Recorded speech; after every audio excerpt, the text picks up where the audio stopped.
दिलकश बदन समंदर अंदाज औरतुनि जा चिमकन चिटा किनारा दीदार ऐं निज़ारा पाणीअ मथां जिस्म जो तरंदो रहे तरन्नुम चपड़नि ते चाहतुनि जो तरसी थियल तबस्सुम मिठड़ा मधुर त आहिनि जेतूं वॼाए ॼाणी सभु साज़ औरतुनि जा अंदाज औरतुनि जा हीअ उस में उघाड़प केॾी हसीन आहे हीअ उस में उघाड़प केॾी हसीन आहे छोलिन जी फीण छोरिन छाती नशीन आहे पुरियान आसमां ऐं हेठां ज़मीन आहे पल जो रहियो न पर्दो पाणीअ कया पे पधरा रंग राज औरतुनि जा दिलकश बदन समंदर अंदाज औरतुनि जा वारी बि वासजे पई रेती बि रंगजे पई जेका अची छुहे थी छोली सां डंगजे पई ही ज़हर आहे ज़रूरत केॾो मिठो नशो आहे जंहिं जंहिं बि ॾिठो आहे सोई सघे थो सम्झी अंदाज़ औरतुनि जा नारेल जे वणनि खे आहे ॾिसण जी आदत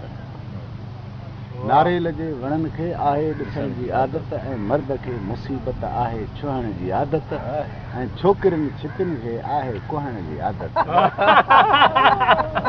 नारेल जे वणनि खे आहे ॾिसण जी आदत ऐं मर्द खे मुसीबत आहे छुहण जी आदत ऐं छोकिरियुनि छितियुनि खे आहे कुहण जी आदत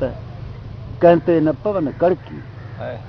कंहिं ते न पवन कड़की से मर्द सभु मरी विया नाराज़ औरतुनि जा दिलकश बदन समंदर अंदाज औरतुनि जा ही म्याण जे वॻनि मां तलवार जिस्म निकिता म्याण जे वॻनि मां तलवार जिस्म निकिता ही म्याण जे वॻनि मां तलवार जिस्म निकिता ऐं वाह खे वढण लाइ खंजर जा क़िस्म निकिता ही म्याण जे वॻनि मां तलवार जिस्म निकिता ऐं वाह खे वढण लाइ खंजर जा क़िस्म निकिता नंगी खिज़ा बि निकिती ऐं वण थिया उघाड़ा नंगी खिज़ा बि निकिती ऐं वण थिया उघाड़ा ए बे लिबास मौसम नंगा ॿुधा सुआसूं आवाज़ औरतुनि जा दिलकश बदन समंदर अंदाज़ औरतुनि जा ही जिस्म ख़ुदि वॻो आहे पंहिंजो असांखे पातल ही राज़ आहे ॼातल ही जिस्म ख़ुदि वॻो आहे पंहिंजो असांखे पातल ही राज़ आहे ॼातल ही जिस्म ख़ुदि पुराणो आहे लिबास लाथल पाए बदन जो बीठियूं त साहिल खे सम्झ आई पाए बदन जो बीठियूं त साहिल खे सम्झ आई